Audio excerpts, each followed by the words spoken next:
in Say the Fans podcast. This is episode 104, and we are, to put it plainly, we have a lot to get to in a very little amount of time. So we're going to jump right into things. Sam, this was a great week 4 happened a couple days ago. We're not going to spend too much time here, but just a little bit on it. That was a great week of football. Week 4 delivered in so many ways. Yeah, we know a lot more about teams. We know what the Carolina Panthers look like. We got a better picture of Dallas. Chargers keep rolling. We have Tom versus Bill. We have all these great games of divisional games. I mean, week 4 delivered in so many ways. Yeah. And so on the date that this episode is releasing, week 5 is starting. Thursday night football is going to be happening. So like I said, we're not going to spend too much time on week 4, but the one thing we do need to cover really quickly about week 4 was the biggest storyline of week 4. And that was the Buccaneers versus the Patriots, Bill versus Tom, the hype surrounding the game. And I didn't feel like it lived up to it that much, truthfully. Like, I had fun watching the game. I really did. But I think the thing that the game fell victim to was it was built so high, and the game was just not, I don't think it was what everybody pictured. And I think the rain played a big factor in that as well. It was a shame that it was raining, because I think what the Bucs could have done on offense was a little bit limited. But I honestly came out of that game. Here was my thought, and you tell me if you disagree. Even though the Bucs won, I feel like Bill, in a way, he also kind of won. He made Brady look like human. And I think the weather played a big part in that, but man, Brady just never looked comfortable the entire game. And that may have been attributed to the everything surrounding the game. But I think in part that had to do with Bill's game plan, because he dialed up a masterpiece against Brady. Yeah, I think there was definitely a couple of factors that went into Brady's struggles, and really the Bucs' offensive struggles as a whole. The weather was a huge factor. I mean, it was like a torrential rainstorm in New England. Like a monsoon. And Tom was trying to throw it in. I think also the moment got to the 45-year-old guy that's been in close to 10 Super Bowls in this regular season game, which was a huge moment. His family came. It was his first game back in New England since being a Tampa Bay Buccaneer. And it just seemed like that moment got to him a little bit, that he kind of, and it's refreshing to see, but a superhuman like Tom Brady, a superhuman athlete and competitor, fell to the moment a little bit and clearly struggled in his play. I mean, he was missing wide open receivers, overthrowing guys, barely missing throws for first downs. And that really kind of took the air out of that game, where it was like, Tom's going to do it. Tom's going to do it. And it's just, oh man. And then on the other side, Mac Jones played well to his credit, struggled early, but they still couldn't get the ball in the end zone and still couldn't put the points up. Like, it would have been a whole different story if New England was able to turn it around and kind of blow out and handle that game against Tampa Bay, which they really, I think, were in control of that game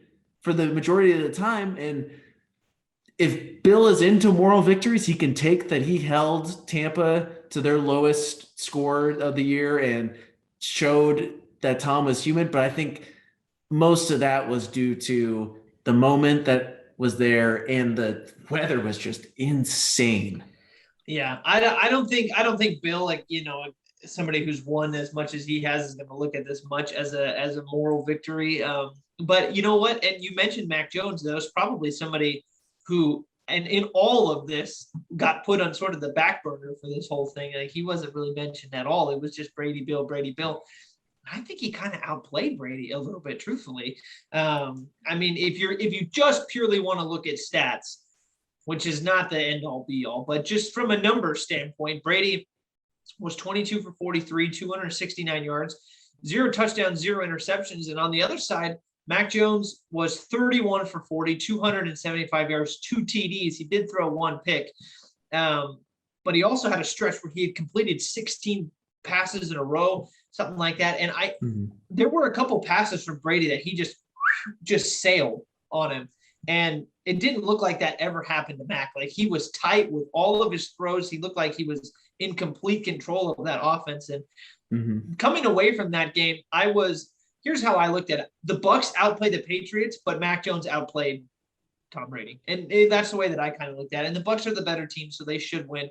And when Tom Brady needed to get them in position to win the game, he did. And, and all that. And I mean, but the Patriots are a field goal away from winning that game. I mean, they're like an inch away from winning that game. It bounces off the crossbar.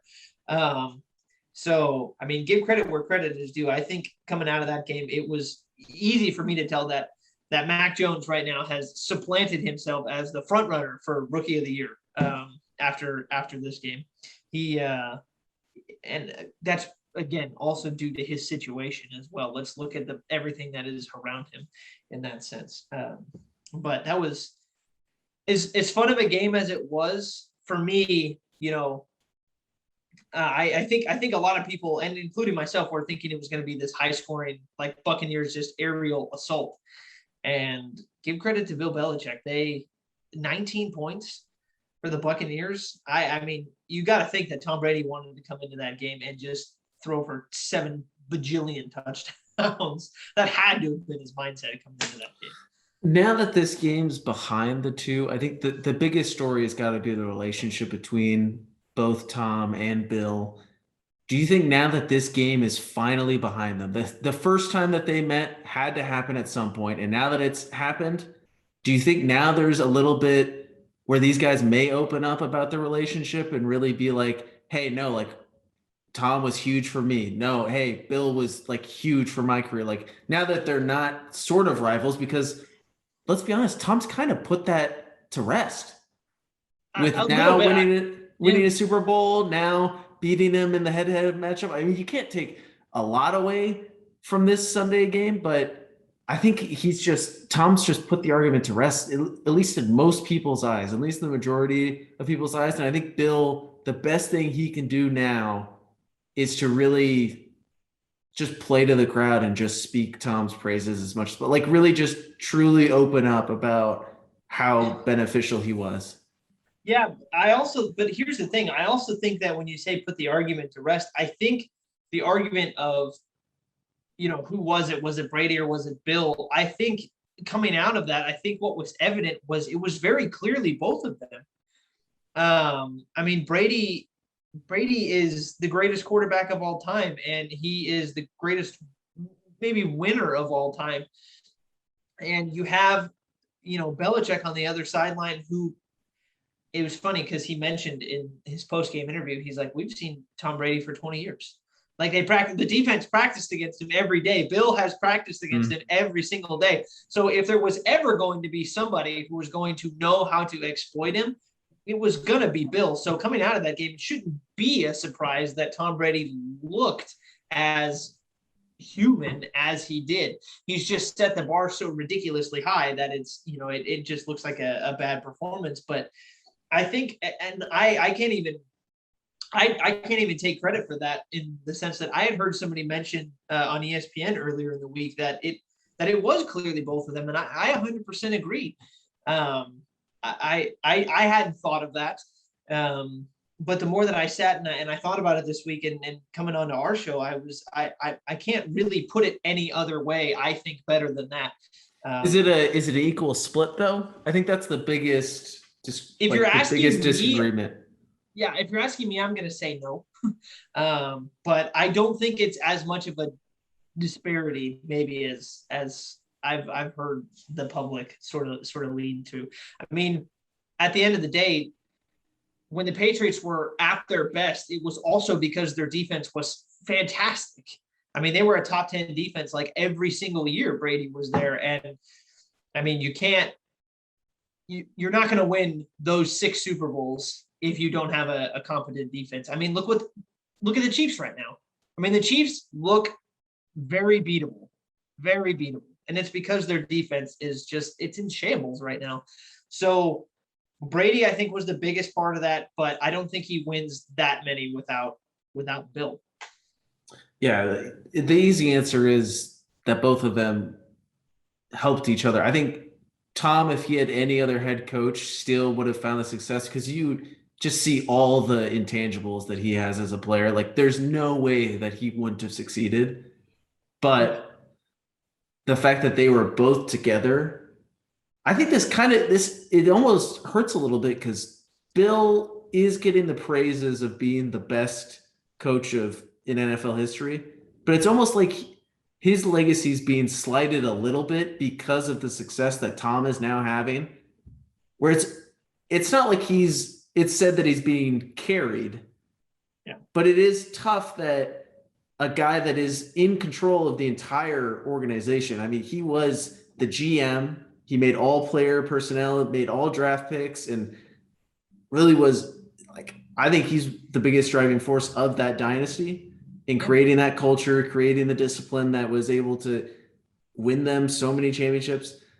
It's crazy that now it's almost like Tom is above all of that. Yeah. And where does Bill and the Patriots go from here? Well, they see where Mac Jones can take them, honestly, because he looks like he's going to be good for a while. And I think to sort of put a bow on all of this, I feel like looking at it as a Brady or Bill thing is kind of unfair to both of them. I think what really needs, it's the world we live in, man. There's no fairness. No. It that also goes back to the LeBron MJ debate and all that. All these great debates that we like to have in sports, but in actuality, if we just take it for what it is, they were in the right place at the right time, and they made the most of their situation, and they were just great together, and it was a perfect marriage on all fronts. And it led to the greatest dynasty, maybe in sports history. Maybe you could probably pull out a few other ones, but I think the Patriots would probably be in most people's minds the greatest dynasty of all time. So, and I completely look forward to when both these guys retire and we get that documentary, maybe that Last Dance type documentary that where we just sit both of them down, maybe in the same room, in the same interview room, and really see that relationship. Because I'm sure Bill Belichick is a completely different person when he's at home compared, maybe not completely different, but like he's a little bit more open, a little bit less of a statue almost, where the facade that he puts on for the media and for so long. I mean, it'd be so cool to peel back because we didn't get any information from 20 years of the best team in the league. So it's going to be so cool to see, and it's going to happen. There's so much media, so much, everything is covered nowadays. Like, it's bound to happen, and it's too much money on the table. You would think. So that was the biggest storyline coming out of Week 4 by far. Bill versus Brady, the Bucks versus the Patriots. Also, to add on all that, Tom Brady's now the all-time leader in passing yards, which was handled very poorly, if I might say. That was really weird. There was like a pop-up on the big screen, and it was like, oh, he did it.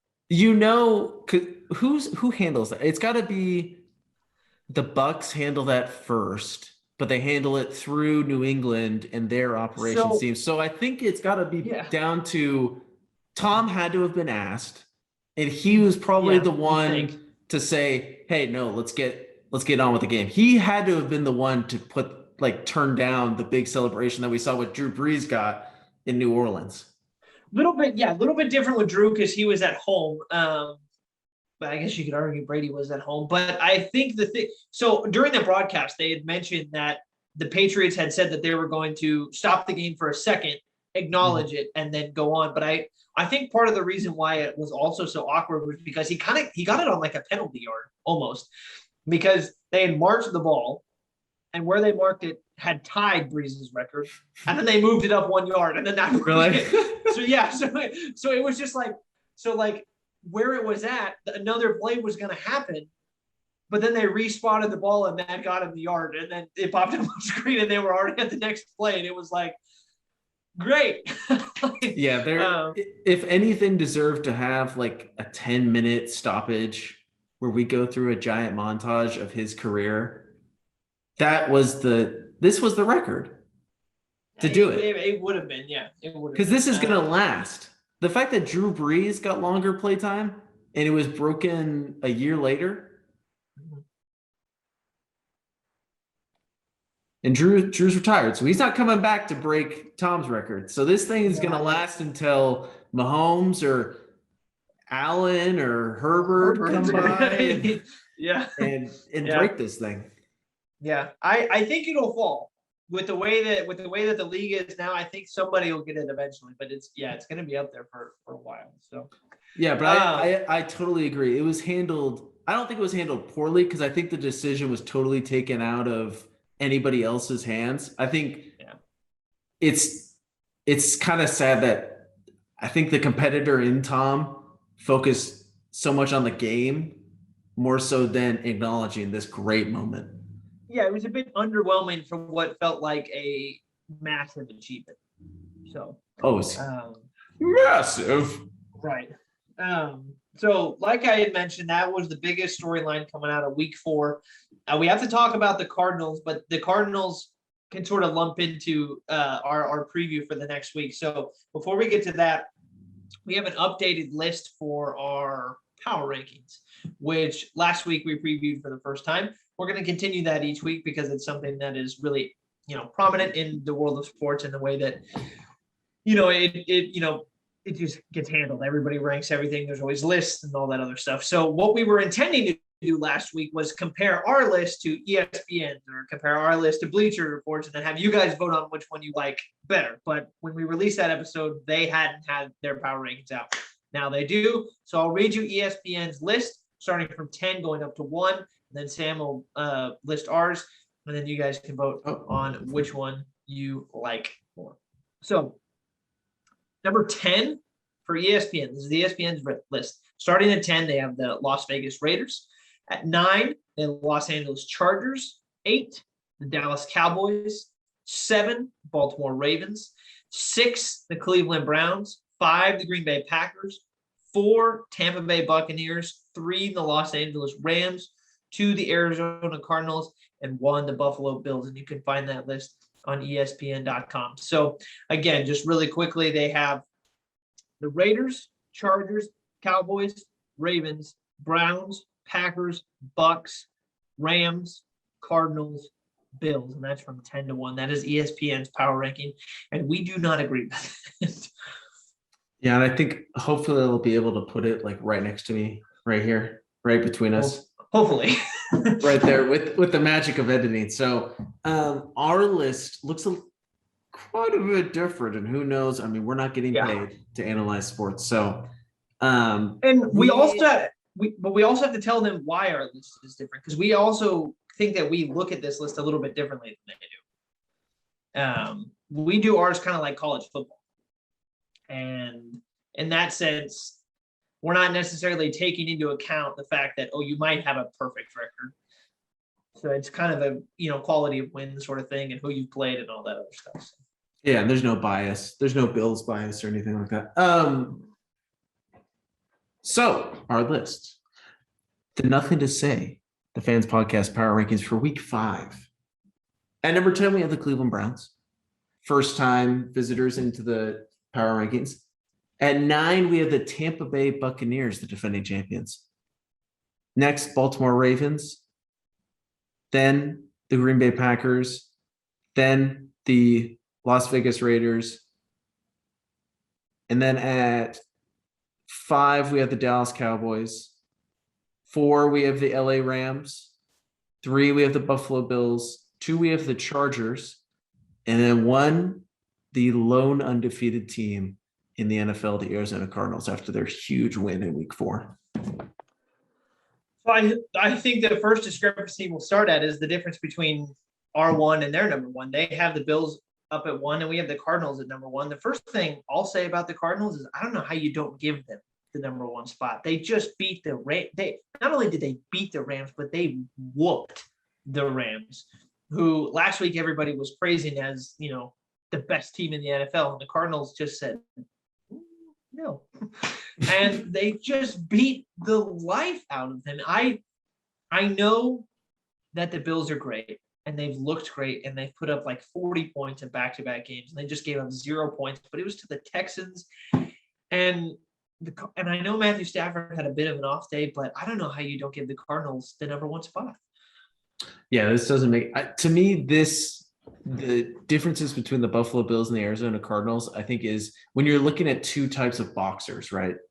One boxer goes through his career just getting knockouts after knockouts, first round knockouts, but really against poor opponents, right? Like barely pro fighters, just going through has like, oh wow, yeah, sure. The Buffalo Bills are Jake Paul, but a boxer just starting out getting like 13 knockouts in 15 contests, right, with 1 loss, and then you have the Arizona Cardinals could be an undefeated boxer that's fighting better talented opponents and really gutting out decisions in that way, but still undefeated and really showing a lot of that boxing prowess, right? So I think the sexy pick is to fall in line with the highlights, the knockouts, and the Buffalo Bills are knocking teams out. But what are these teams that they're beating?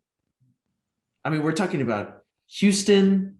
We're talking about Miami without Tua. I mean, these are not big time challenges. These aren't like obstacles that the Buffalo Bills have had to hurdle. And then we sit there and say, oh yeah, that is good. That is one of the best teams in the NFL, right?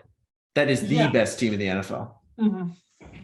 And what we're not saying in that sense is that we don't think the Bills are great. I mean, the Bills are a great football team. They really are. But when you're looking at, like Sam said, when you're looking at the Arizona Cardinals and you're comparing them to the Buffalo Bills, just the teams that they've played. So, okay, the Bills played the Texans. Okay, well, the Cardinals played the Jaguars. So I'll see you there. But when you look at the Bills' best wins, now they lost to the Steelers, and that loss looks worse now than it. I think people are forgetting that loss. Yeah, I think they're just discounting it. Yeah, way worse now than it did at the beginning of the season because the Steelers were, people were picking them to be good, and they just look bad. They'll be average. I mean, well-coached team, good defense. They have a great defense. They have a great defense, and their offense is a good defense. Yeah. They have a great defense. They have a good defense. Their defense has not played great. I'm not giving you that. That's like saying Washington has a great defense. Okay, that's fair. That's fair. But the Bills, again, they play the Dolphins. The Dolphins they're kind of a middle of the pack team. I know they shut them out. But Washington is kind of the lower levels of the NFC, and the Texans are the lowest level of the entire NFL. Now, you go to the Cardinals. You look at the Cardinals' best win, and it was against the Rams. And the Rams are one of the top teams absolutely in the league, and they beat them by almost 20 points. They handled the Rams. Now, I know they played the Titans at the beginning, and the Titans are you have no idea who the Titans. You're either going to be great one week or they're going to be completely mediocre another week. So maybe they were just caught them in a mediocre week. They come back and they play the Vikings. The Vikings have been playing teams extremely tough. They got a couple bad bounces in some of their games, but the Vikings are better than their record says that they are. The Jaguars game, you'd think that they would be able to have done what Buffalo did to Houston. Right, just blow them out. They didn't blow Jacksonville out, but they still won. You beat the teams that are in front of you. It's that Rams game. That Rams game is so important in our rankings because not only one are they undefeated, but two, the way that they beat the Rams and how they just completely made that offense that offense has been explosive to say the least. And yes, they still had 400 yards, but to only put up 20 points, that's not the Rams. That is not the Rams. That's not what the Rams want to be. And that's not what they have been. So to not give the Cardinals the respect up at number 1, it doesn't feel right. It doesn't feel right. The question that I have for you is What about so with ESPN's rankings, they have the Chargers really low on their list. I don't get this. Way up there at 2. So I what's up with don't that? get this at all. I don't get this. And I feel like there's a lot of hesitancy to proclaim the Chargers as, just from what we've seen in 4 weeks, how can you not say the Chargers are one of the best teams in 4 weeks? Yeah, they didn't make the playoffs last year. Yes, they have a second-year quarterback. But this defense is completely different from what they played last year because they have a healthy Derwin James and they have a healthy Joey Bosa. And they have rookie Asante Samuels who's playing really well early in his career. This team, their only loss is when they threw away that game against Dallas, which could have gone either way, barring ref calls going differently. Like that game was that close. And Dallas is a great team, as we've seen so far. They've beaten the Chiefs, who are a powerhouse, who's in Arrowhead, who ESPN loves, who everyone loves. So that should be a great big time win. And then they just beat the Raiders, who are looking like one of the best teams in the NFL. Maybe everyone is using the excuse of, oh, well, we knew the Raiders weren't actually that good, so this win wasn't that big. But that's not, from what you've seen from the Raiders, like no one could have sat there and then discount what the Chargers did to it, because the Chargers made the Raiders look worse than what they are. Yeah, and as a Raider fan, I think you would have been fooling yourself if you would have walked into that game and said the Chargers were going to hold the Raiders offense to 0 points in the first half. The Raiders yards per game, I think, were the number one offense in the NFL coming into that game. They were averaging like 470 yards per game, and Derek Carr was leading the league in passing yards. The Raiders offense is one of the better offenses in the league, and you can't look at me and tell me that you thought that they were going to do that to them. So the fact that they made them look as bad as they did, now the Raiders showed up and their offense showed up in the second half right at the beginning. They came back and they just boom, 14 points like that, which shows you what their offense can be. But the fact that the Chargers defense, I mean, they came out and they shut them down. I texted Sam. I was like, dude, they didn't even get off the bus. I don't know where the offense is. It was hard to watch, and I don't think that that's because the Raiders don't have a good offense. I think it's because the Chargers just are. I mean, they're really, really good. And Justin Herbert. I mean, Patrick Mahomes. So I'll ask you this question: Patrick Mahomes is the person that people are going to say is the best quarterback in the NFL. But how definitively better is he than Justin Herbert? Like, legitimately. I heard a stat the other day that was that talked about Patrick Mahomes, and there was a game. What was it? There were like 5 games in his career where the QBR in the game where the opposing quarterback just definitively outplayed Patrick Mahomes. 2 of those games were Herbert. 2 of them, and sitting there and watching the game last week and him going toe-to-toe with Mahomes might definitively be the best quarterback in the NFL. But, I mean, Herbert's he is right there. He is right there. He really, really is, I think. Okay, everyone out there, that was Jason's words. I do not condone, I do not co-sign what Jason said. You're gonna love me. I love Justin Herbert, but you can't argue he's better. I know you're not. I know you're not saying he's better, but a guy that's a Super Bowl MVP and a regular season MVP, put up 50 touchdowns, put up over 5,000 yards in a season. Like, let's pump the brakes a little bit, Jason. Is Justin Herbert having a great start to this season and will continue it? Of course. But to sit here and say that Patrick Mahomes isn't definitively better, I think is crazy talk. Well, you should probably be put into a loony bin. But so I'll give what I will say, I will add credit. No, hey, hold on. if we were to put Justin Herbert into Andy Reid's offense with the Chiefs, I think he would put up astronomical numbers. I think the thing that really holds Justin Herbert back, and I think gives him all the credit in the world, we're talking about a system that he is running in that isn't defined as one of the best systems maybe of all time. And Andy Reid with Tyreek Hill and Travis Kelce and all those weapons on that Chiefs team. The things that Herbert is doing without all those things is crazy. So maybe if you were to somehow go back in time and just put Justin Herbert into what Patrick Mahomes did in his second year, maybe he puts up better numbers or close to the same. But I think that is just crazy talk to put him as even broach the subject of saying that he's better than Patrick Mahomes. I think that is completely unfair after 4 weeks of the season. It's not. I'm telling you. So here's after 19 games in Justin Herbert's career, I don't think that's fair to him to put that kind of pressure on him. I think he is a great player, having a great start this year. But we are talking about Mahomes boy. I'm telling you. I'm telling you, and I'm not saying that this is the stat that's going to end all be all tell you that this is why he's better than Mahomes, because I never said he was better than Mahomes.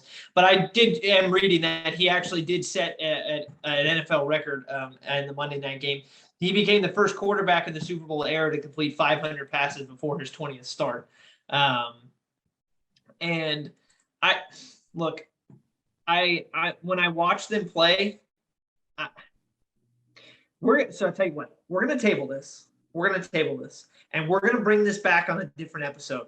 And you can argue for Mahomes, and I'll argue for Herbert. I'm not saying that Mahomes isn't better than Herbert, but I'm telling you the disparity isn't as gigantic as I think people want to believe it. That's all I'll put it there. We're talking about one.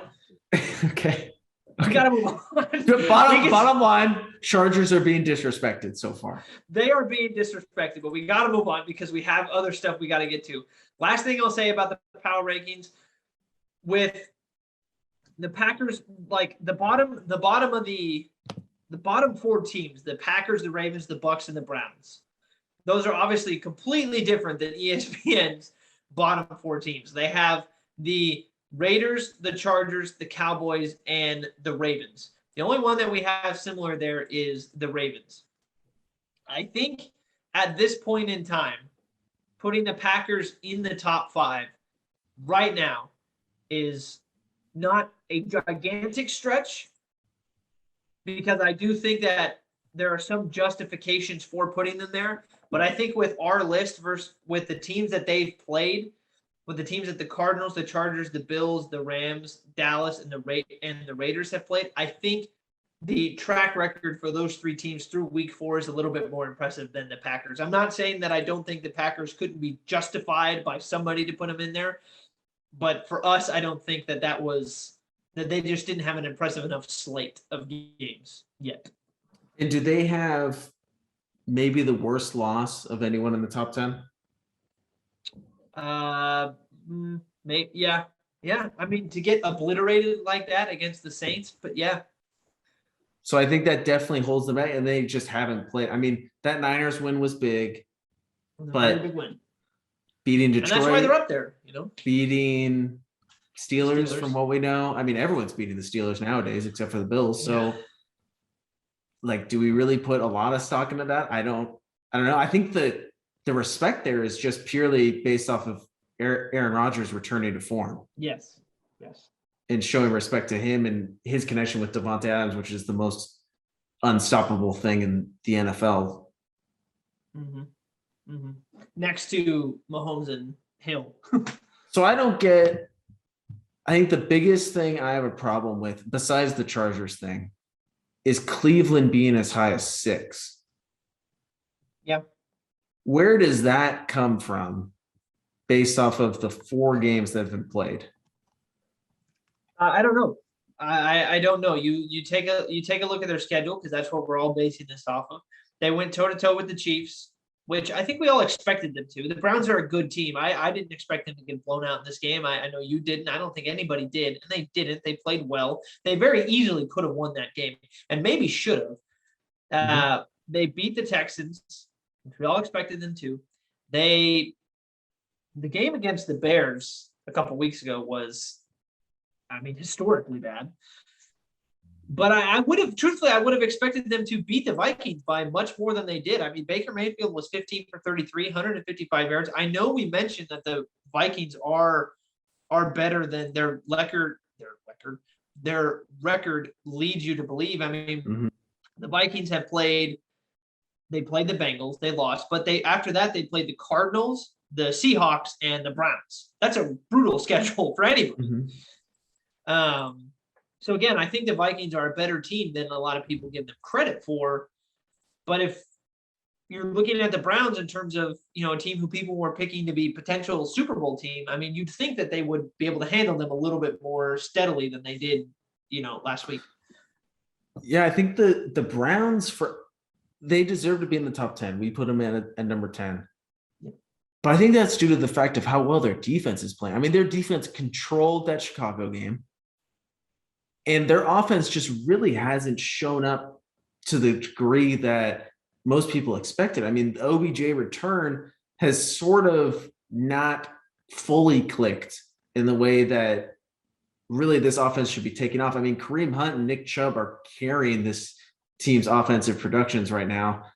And good on them for having a big-time running attack. But when games are tight, like against the Bills, like against the Chiefs, like against the Chargers, which we're going to see this weekend, do we trust Cleveland enough to put up enough points when the ball is in Baker Mayfield's hands to score with those teams and offenses? Their only hope is that this pass rush continues to ball out, because that was the big time reason why they beat Minnesota too. Kirk Cousins just didn't have enough time and was completely off his game. Yeah. So yeah, I know, I agree, and that's why we made the list. And yeah, I don't know why Cleveland is as high as they are, because I think we think that there's more teams that have a more impressive slate of games than Cleveland has so far. We got to move on from the power rankings because we got to get to some Week 5 stuff. We talked a little bit about the Cardinals. I'll hit them one more time before we move on. We don't have to spend a lot of time on them. I'm looking at their schedule, and they have a pretty tough couple of games ahead of them. They play the Niners in Week 5. Then they go on the road and they play in Cleveland, which is not going to be the easiest game in the world. And then, sorry, their schedule just, my computer whacked out. So they play the Browns. Then they have an easier game against the Texans. Then they go back and they play the Packers, the Niners, Panthers, and the Seahawks. So they have we're going to learn a lot about the Cardinals right here, because we look at their games so far. They played the Titans, the Vikings, the Jags. The Rams was really their big opponent. They beat them, but they have a couple big opponents coming up as well. In terms of these games, I mean, I'll give you their next 6 games. They have the Niners twice. They have the Browns and the Packers, and then they have the Texans and the Panthers. How do you think they come out of that? Yeah, I think this slate, like you said, like it is going to show if this team is a legitimate Super Bowl contender. It's going to settle the question if this is a playoff team or a legitimate Super Bowl threat for this season. I mean, with the Niners, this offense is so tough. It matches up so well against the Niners, and really the giant question mark looming over the Niners quarterback situation is such a big determinant in whether the Niners will contend in this AFC West, because if Jimmy G is back, NFC. What did I say? AFC? Yeah. Yeah, I think if Jimmy G is back and the way he was playing, because he was playing well, I think that gives them a good chance to really win those tight games and really steal games against all 3 of these great NFC West teams. So right now, I think because this is going to be Trey Lance's potentially his first start, there's still a slight potential that Jimmy G might play, but I doubt it will happen. I think Arizona, it's got to be I mean, the way their defense is playing, they can just trick Trey Lance and just make it so tough for him. I don't see them with Trey Lance having enough firepower to really slow down Arizona. So I think they get this win this upcoming weekend if Trey Lance starts. But then who knows when they play again later down the line, because the Niners are going to look completely different. So I'm glad you mentioned Trey Lance, because that was going to be the question that I was going to roll into next. What's your concern level with Jimmy G right now? Because the knock on him is that he's injury prone. Well, he's injured now, and Trey Lance came in and he played all right. I think he did as well as he could have done in a game where he probably had no real preparation for. He was always going to be a work in progress. Everybody knew that. He's probably about as raw of talent as you could get at the quarterback position. Do you think that there is a legitimate concern for Jimmy moving forward, and that they're going to have to put in Trey, not because Jimmy's been playing bad, but because he's just going to get hurt again? Like, this is going to be a lingering thing. Yeah, this might be the last straw for Kyle. I mean, he might just say, hey, this season might be like just gone. It just might be a lost season where we're going to give all this time to creating Trey Lance of the future and really just looking towards the future, not planning on playoffs this year. I mean, if it just sucks, because it almost like pictures Jimmy G as this guy that's not toughing it out, right? Like him standing on the sidelines in pads. And the whole time I was questioning, why isn't he in? Like, he looked good. And I think this injury was prior to the game starting against Seattle, and he looked really good in that first half. I mean, he had that really bad interception, but all in all, he looked really good. The best I've seen him play in a while. And it was just really confusing why he wasn't out there. I mean, he looked fine. So now maybe he's lost that trust completely from this team. And it's just Trey Lance onto the future. Like, you can't go back almost to Jimmy G at this point. I was going to ask, do you think that if Trey Lance gets the nod as the starting quarterback, it's going to be because of the injury factor with Jimmy G, or let's say the Niners, or do you think it's going to be a record thing? Do you think that they're not going to win enough games by like the midpoint of the season that they're going to go, we don't have a real chance to make the playoffs. We have this young rookie quarterback. Maybe the most beneficial thing for us to do is to give him some real game action before we move him into next season. Because this division is, like we've said from the beginning, is probably going to cannibalize each other. The Cowboys are going to run away with their division. So obviously the division leaders are always, that's all set in stone. The Niners aren't going to win the division. So who you're going to be competing with is the Panthers and, well, the Rams and the Seahawks in that sense. And if you can't catch either of those teams, is it really worth it to keep Jimmy out there or to develop Trey? Yeah, I think, well, with the addition, now that it's a 17-game season, I think that decision can really be delayed for a long time into the year. So we're only 4 games in. So if they somehow make it to 3 and 4, I think you can sit there and say, with their out of division schedule and it being so much weaker than those other 3 teams in their division, I think they could rationalize and say, hey, we can still get to 10 or 11 wins. Like, we know we're a great team.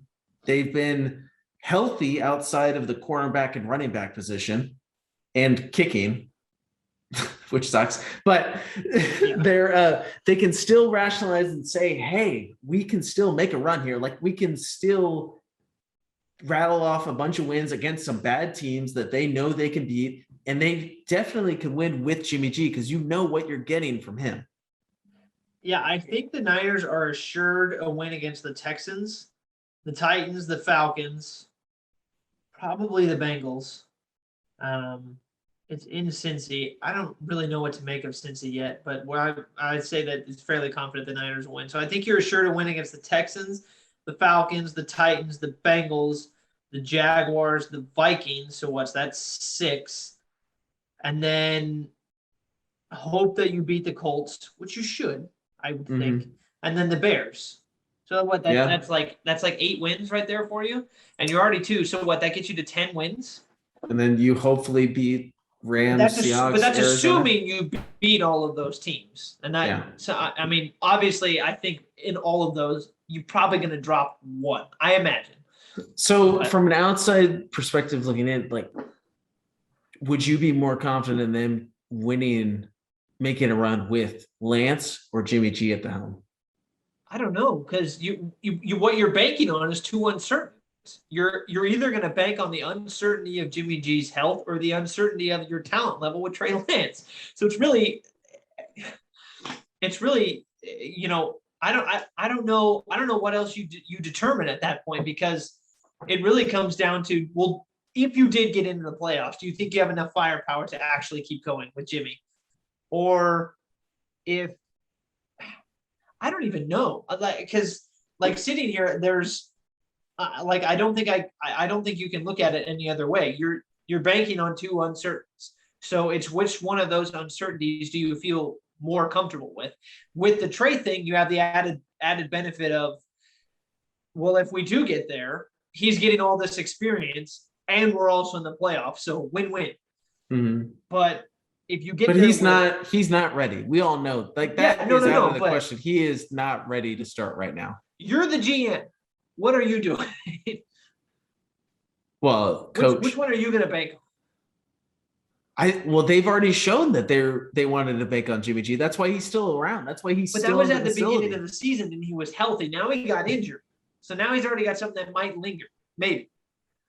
It's a calf bruise. That's all it is. Like, there's no ligament damage, there's no bone damage, like there's no muscle damage. Like, it's just a bruise. So maybe it's a week, 2-week tops thing. But what if Trey goes out and plays really well? I don't think it's going to happen. I think it's going to be a Justin Fields scenario where his first start went so poorly. I honestly, and that was a guy that played in a national championship, played at such a high level at just Ohio State. Like, he is a better quarterback right now. Yeah. He's a more established quarterback right now. I don't think his talent right now is equal to Trey Lance. I think what Trey Lance showed, he surprised me a lot coming into that game with 0 preparation, 0 expectations to play that much in an offense. I just think the offense has to be shrunk down so much for Trey Lance because of his inexperience in games that it's going to be so limited that I don't know what they're going to do when there's some struggle, when there's some adversity. I don't know what's going to happen. And they're going up against the Cardinals, who can put up points at the highest level in the league. So what's going to happen when Trey Lance has to drop back and throw every single down? What's going to happen? I mean, we're talking about a guy that only throws 95-mile-per-hour fastballs to people, no matter if they're 5 yards down the field. Right. There is no control. There's just none of that touch within his game right now. And it can't be expected. He wasn't expected to play this early. Right. And then he's going up against a pretty good defense in Indianapolis, who's seemingly figured out something with getting a win against Miami. So, I mean, these are 2 tough games for him to open up his career with. I'm just afraid for the worst, man. I don't think even if he struggles, it's going to ruin the allure of Trey Lance in people's eyes, because it's just, everyone knows that this is too early. But I don't foresee any positives coming out of Trey Lance starting for the Niners. Well, at this point, we'll have to see on Sunday. But hey, I'm still gonna pick him. Right. Got two more questions for you. This first one's gonna be really quick. We have the Chiefs and the Bills playing on Sunday night. Right now, would you be confident in saying this is our AFC Championship preview? Oddly enough, I'm more confident that Buffalo would make it over Kansas City with agreed. How, I mean, that is just Kansas City has to play so perfectly on offense to get past some of these. If Cleveland and Kansas City were to play right now, I think Cleveland has a distinct advantage, which is so weird to say because Cleveland's defense is playing so well. Kansas City has such a big time deficiency in their game right now that I'd be so much more confident in saying that Buffalo, and I think Buffalo's going to be the number 1 seed in the AFC. So it's going to be an easier road to get into the AFC Championship. Kansas City's got to contend with the Chargers first and foremost and the Raiders. So I think I agree with you. I think on the list of what I think would be the most likely to happen, I think a Bills Chargers or a Bills Browns game and then a Bills Chiefs game. I know we ranked the Chargers ahead of them, but I think the Bills are going to come out with the better record because the Chargers have to play the Chiefs twice. I know they beat them once. They have to play Denver twice, and they have to play the Raiders twice. And that division always plays each other very, very tough. So I think when push comes to shove, I think the Bills will come out with the better record. That doesn't necessarily mean they're the better team, but they are going to come out with the better record, I think. So, all right, so we're going to move on to the last question for week 5, a little preview of Thursday night's game, since that'll be the game tonight. We have the Rams versus the Seahawks. This will roll us right into our picks as well, because we'll pick this game as well. So Rams, Seahawks. So Seahawks are at home. 12th man's going to be a big thing. Matthew Stafford going on the road, playing Seattle in Seattle for the first time. Interdivision game for the first time. What do you think is going to play out tonight?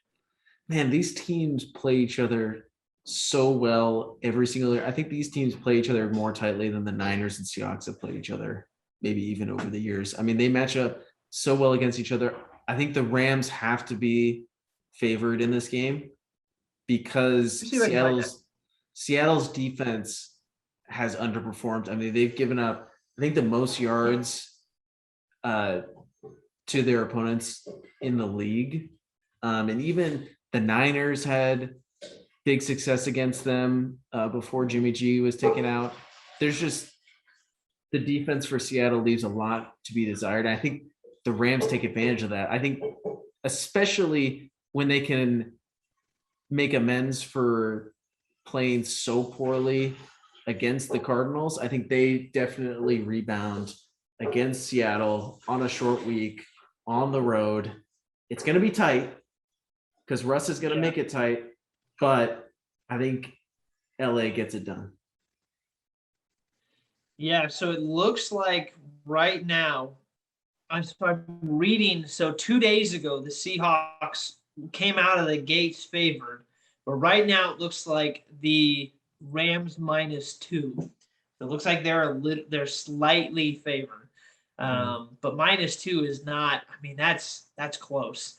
So there's an over/under prediction for the game for points. It's the point total set at 54.5 for the game. I'd take the over on that. You think? Yeah. So what would they have to do? So 25 for both of them would be 50. So what? I mean, that's a lot. I mean, you're thinking they both have to score like 4 touchdowns if you want to just make it easy math. Mm-hmm. Well, with how explosive both these teams, I mean, Tyler Lockett gets big time plays where the 50-yard receptions. DK Metcalf is good for big time receptions. Russell loves to throw it downfield, and the Rams have shown that they are more than open to throwing the deep ball, especially with Deshaun Jackson's emergence in this offense over the last couple of weeks. Cooper Kupp is still playing at a really high level. Robert Woods, Van Jefferson has turned into a big time option for Matthew Stafford. Tyler Higbee. Yeah. I mean, these teams are going to put up some points, especially with, again, Seattle's defense's struggles in this year. I mean, they are not the same Seattle defense. No. The interesting matchup is going to be Ramsey versus Metcalf or Ramsey versus Lockett, whoever he lines up on. That'll be fun to watch wherever they decide to roam Ramsey, because I think they've been using him sort of like just wherever. They've been using him at different positions. So watching him go back and forth, I'm sure, as he will between those two, is going to be a lot of fun. So that'll roll us right into our picks. Who you got winning the game? Yeah, I think the Rams win. I think the Rams find a way to get in. It's going to be tighter than I think the perception is, because I think Seattle's underperformed this year. But I think the Rams find a way to get it done on the road in a tough environment. But I think Matthew Stafford and that offense bounces back. And I'm going to go with a score of 30-27. 30-27. 54. I know we don't normally do scores, but I just thought it was applicable. Interesting. Yeah, I got the Rams as well. If you're going to go score, I think it's going to be a little tight. I think it's going to be tight. Give me like 28-24, something like that, something close. I don't think it's going to be that big of a discrepancy. So let's move on to the Jets and the Falcons. Falcons are at home. Both of them are 1-3. Jets just got their first win. Who you got? Yeah, the early morning game. This is a tough game because I think both these teams are really bad. I agree. I don't trust Atlanta at all, and I think they are the slightly better team, but I honestly could not pick the Jets. I don't think they can. Not yet. 2 weeks in a row, but Atlanta is a team that can make the Jets look good. I mean, they made the Giants look good. They almost beat Washington last week. I think Atlanta gets it done somehow. I don't know. And the Jets played well against the Titans. They really did. Well, they won. I mean, they played well enough to win. Well, yes, they won. But I mean, like that.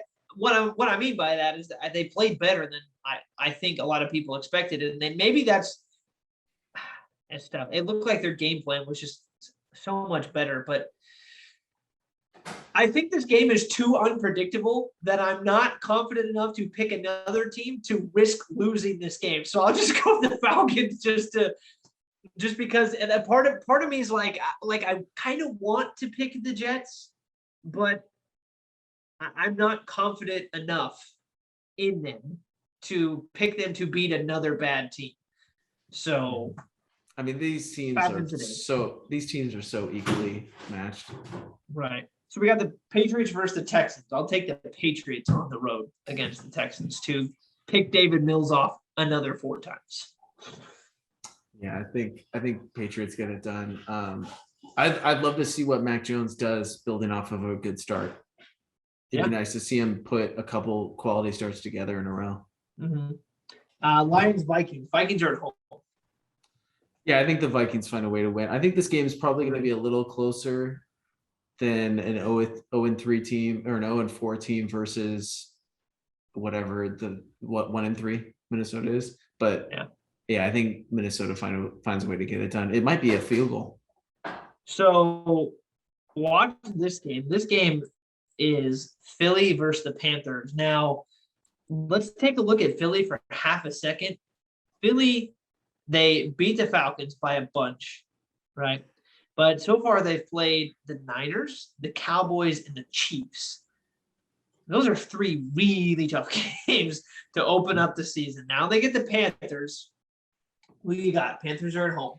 So I'm pretty much always gone with favorites, I think, in these picks. And I think Carolina has to be the favorite for this game, but I could see an upset for Philly. If there's a game this week for an upset, I think I would circle this one. But I'm gonna go with Carolina. I think Carolina is so Jalen Hurts puts up a lot of production, but it's almost kind of like empty calories. Like it's great stats. Like he's gonna have great stats at the end of the year, but it's gonna be for a 5-win team. Right. Type thing. And I think Carolina can do enough against this Eagles team to where they get this win. I see it's like I'd probably do like a 20-7. No, 24-14 game. I would think it more like 2014. I think that would be sort of what we're looking at. I think I'll take the Panthers as well. But I could really see the Eagles upsetting the Panthers. And I'll tell you what, I could see Washington upsetting the Saints as well. Is that really upset? Maybe not. Maybe you're right. Maybe not. I mean, Washington isn't what we thought they were. No, but it's more their defense isn't what we thought they were going to be. Their defense has been atrocious. It's not like their offense hasn't like performed. Their offense has been pretty good, but that defense has just been so subpar. I think Washington's at home. Yeah, I wanted to pick Washington too. I really do, because the Saints, again, these teams sort of fall under the same category of they're both kind of unpredictable. I mean, the Saints come out week 1, just obliterate the Packers, but then they get spanked against the Panthers.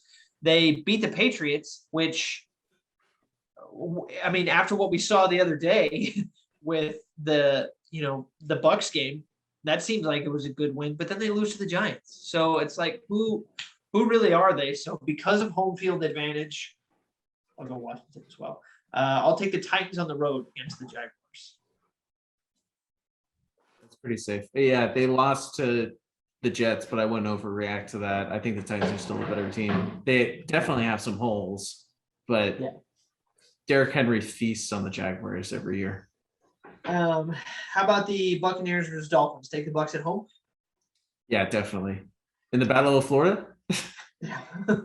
Packers on the road versus the Bengals. Take the Packers. Yeah, this will be a nice win for the Packers. I definitely see they're a much higher quality team. Cincinnati's a great story. They've played a lot better than everyone thought they were, and it's great to see Joe Burrow in this offense playing so well, but there's so much more quality on Green Bay's side. On the defensive side, Aaron Rodgers, Devontae Adams, they're healthy. I mean, yeah, I think Green Bay definitely gets it done. I don't think that game is going to be a blowout. No. I don't think Cincy's going to get blown out. I think they're going to be competitive. I don't think Green Bay's that much better of a team to blow out Cincinnati. Right. Give me the Broncos on the road against the Steelers. I want to pick the Steelers, but they have not played well since week 1. Right. Chase Claypool, I think, will be back. But Denver's defense. Oh, Teddy Bridgewater's out, I think. I think Teddy. I'm gonna take Pittsburgh. Okay. I will take Denver. With Denver. Drew Lock. Yeah. I'm always gonna take the Raiders. Doesn't matter who they're playing, so I'll take the Raiders versus the Bears at home. Yeah, that's an easy one. Okay. Well, we hope. I'll take the Chargers at home against the Browns. Hey, if the Chargers were to win this one, they better not be ranked as the 9th best team in the league. Right. I tell you what, I think they win too. They find a way to win a tight one. It's going to be tight. It has to be. These are two really good teams. I think the Cowboys-Giants game has the potential to be a little bit closer just because of it's a division and they know each other so well, but I'll still take the Cowboys at home against the Giants. Yeah, definitely. I think Dallas's defense is really the biggest surprise for this team. They've really made this team a lot more well-rounded. Diggs and Parsons. Yeah, Michael Parsons and Diggs are playing like Pro Bowlers, but the Giants have played well to their credit. Their offense has played a lot better in the last couple of weeks. I just think they get slowed down against Dallas. Let's make it clear. Daniel Jones is not the problem with that team. He's a problem. He's not a problem. He is not a problem. Is he a winning quarterback? He doesn't have a winning team around him. Discussion for another time. Give me the Cardinals at home versus the Niners. I'm sorry, but Cardinals are at home. Cardinals are at home. Yeah, I think the Niners win. They shocked the world. Okay, fair enough. So the Bills-Chiefs game is an interesting one, but I'm gonna take the Bills on the road.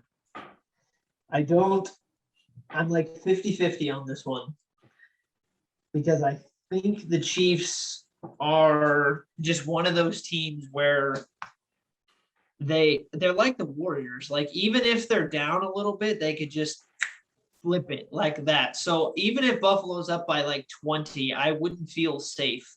But I'm going to put my confidence in the Bills and Josh Allen, and I'm going to take them on the road against the Chiefs. Have we seen the best of the Chiefs yet? We haven't seen the Chiefs A game. I mean, they were able to beat Cleveland without their A game. They almost came back against the Chargers when they were clearly, that was probably their C game at that point. Oh, I'm gonna pick the Chiefs. Okay.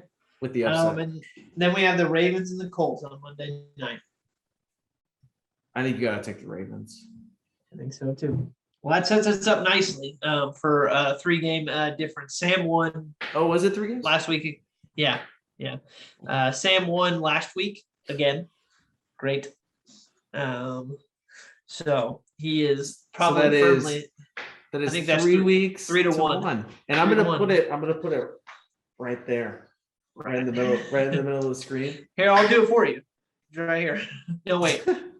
No. Yeah. I was doing the dash, but all right. Well, so those are our picks going into week 5. It's going to be an interesting week. There are a lot of really good games, and I'm really excited for this week. Hopefully, for your sake, hopefully the Niners get a win. Although, hopefully for my sake, hopefully they don't, so I can get the pick right. We'll see if the Raiders can bounce back against the Bears. Is Justin Fields going to do something crazy that the Raiders aren't expecting? Who knows? I don't think that's as easy of a pick. Maybe as it might seem. I could see the Bears giving the Raiders a tough game. The Bears defense is good. So it's going to be up to the Raiders defense to hang tight with Justin Fields. Mm-hmm. But I definitely think they can do it. Got the big Monday night game, the big Thursday night game, the big Sunday night game, the Chargers and Browns during week 5. There's a lot of stuff going on, and we're really glad that we can cover it. So